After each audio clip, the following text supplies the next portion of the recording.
MD Shahidul কে না চেনে ছেলেটাকে। নিজের ভয়েসকে কাজে লাগিয়ে যেন এখন পুরো মুর্শিদাবাদকে কাঁপাচ্ছেন। ইনস্টাগ্রামে রিলস ভিডিও বানিয়ে যেন সেই এখন ভাইরাল। ফলে কারো মুখে বাদ যায়নি তার নাম। যেমন ভয়েস তেমনই এডিটিং।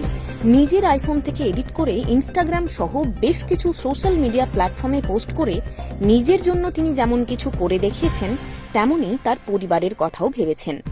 জানা গিয়েছে এমডি শহীদুলের বাড়ি মুর্শিদাবাদ জেলার লালগোলা এলাকায়। প্রথম দিকে তিনি তার বন্ধুদের নিয়ে নিজের রিলস ভিডিও বানিয়ে পোস্ট করেন। পরক্ষণেই যখন আরও সাপোর্ট পেতে লাগলেন, তৎক্ষণাৎ আরও ঝাঁপিয়ে পড়লেন সোশ্যাল মিডিয়ায়। তিনি এখন মুর্শিদাবাদের ভয়েস টপার। বেশ কিছুদিন আগেই যেমন দার্জিলিং গিয়েছিলেন ঘুরতে, সেখানেও কিন্তু ভুলে যাননি রিলস বানাতে, এবং প্রত্যেকটা রিলসেই যেন তার 10,000-এর ওপরে ভিউয়ের সংখ্যা। এমডি শহীদুল কি ছিলেন আর কি হলেন। তার বর্তমান ইনস্টাগ্রাম আইডির ফলোয়ারের সংখ্যা 4,20,000। এমনকি বাকি সব সোশ্যাল মিডিয়া প্ল্যাটফর্মের কথা তো ছেড়েই দিলাম। বেশ কিছুদিন আগেই নিজের বন্ধুদের সঙ্গে মুর্শিদাবাদের ধুলিয়ানে আসার কথা ছিল তার। যদিও ধুলিয়ান গ্রিন সিটির পার্কে এমডি শহীদুলের এতটাই ভালোবাসার মানুষেরা ছিলেন, যার কারণে ধুলিয়ান গ্রিন সিটি পার্কে ঢুকতেই পারেননি তিনি, এবং তিনি না আসার ফলে অনেকে আবার দেখতে না পেয়ে মন খারাপও করে ফেলেছেন। যদিও আগামী 14 জানুয়ারি দুপুর 2টোর সময় ধুলিয়ান পার্কে ফের আসছেন সেই বিখ্যাত ভয়েস রিলস ভাইরাল যুবক এমডি শহীদুল। তার সঙ্গে যেমন তার বন্ধুদের সাপোর্ট তিনি পেয়েছেন, ঠিক তেমনি পরিবারের সাপোর্টও তিনি পেয়েছেন। পরিবারের পাশাপাশি তার সঙ্গে আছে তার সোশ্যাল মিডিয়ার ইয়াং জেনারেশন। এমডি শহীদুল যেখানেই যান, তাকে একবার ধরে সেলফি তোলার জন্য তো ভিড় লেগেই থাকে। তবে সর্বাগ্রে তিনি ভালোবাসেন তার মাকেই। এমডি শহীদুল কে না চেনে ছেলেটাকে। নিজের ভয়েসকে কাজে লাগিয়ে যেন এখন পুরো মুর্শিদাবাদকে কাঁপাচ্ছেন। ইনস্টাগ্রামে রিলস ভিডিও বানিয়ে যেন সেই এখন ভাইরাল। ফলে কারো মুখে বাদ যায়নি তার নাম।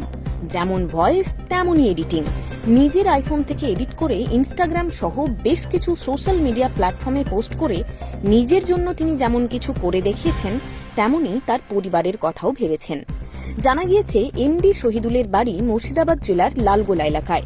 প্রথম দিকে তিনি তার বন্ধুদের নিয়ে নিজের রিলস ভিডিও বানিয়ে পোস্ট করেন। পরক্ষণেই যখন আরও সাপোর্ট পেতে লাগলেন, তৎক্ষণাৎ আরও ঝাঁপিয়ে পড়লেন সোশ্যাল মিডিয়ায়। তিনি এখন মুর্শিদাবাদের ভয়েস টপার। বেশ কিছুদিন আগেই যেমন দার্জিলিং গিয়েছিলেন ঘুরতে, সেখানেও কিন্তু ভুলে যাননি রিলস বানাতে, এবং প্রত্যেকটা রিলসেই যেন তার 10,000-এর ওপরে ভিউয়ের সংখ্যা। এমডি শহীদুল কি ছিলেন আর কি হলেন। তার বর্তমান ইনস্টাগ্রাম আইডির ফলোয়ারের সংখ্যা 4,20,000। এমনকি বাকি সব সোশ্যাল মিডিয়া প্ল্যাটফর্মের কথা তো ছেড়েই দিলাম। বেশ কিছুদিন আগেই নিজের বন্ধুদের সঙ্গে মুর্শিদাবাদের ধুলিয়ানে আসার কথা ছিল তার। যদিও ধুলিয়ান গ্রিন সিটির পার্কে এমডি শহীদুলের এতটাই ভালোবাসার মানুষেরা ছিলেন, যার কারণে ধুলিয়ান গ্রিন সিটি পার্কে ঢুকতেই পারেননি তিনি, এবং তিনি না আসার ফলে অনেকে আবার দেখতে না পেয়ে মন খারাপও করে ফেলেছেন। যদিও আগামী 14 জানুয়ারি দুপুর 2টোর সময় ধুলিয়ান পার্কে ফের আসছেন সেই বিখ্যাত ভয়েস রিলস ভাইরাল যুবক এমডি শহীদুল। তার সঙ্গে যেমন তার বন্ধুদের সাপোর্ট তিনি পেয়েছেন, ঠিক তেমনি পরিবারের সাপোর্টও তিনি পেয়েছেন। পরিবারের পাশাপাশি তার সঙ্গে আছে তার সোশ্যাল মিডিয়ার ইয়াং জেনারেশন। এমডি শহীদুল যেখানেই যান, তাকে একবার ধরে সেলফি তোলার জন্য তো ভিড় লেগেই থাকে। তবে সর্বাগ্রে তিনি ভালোবাসেন তার মাকেই।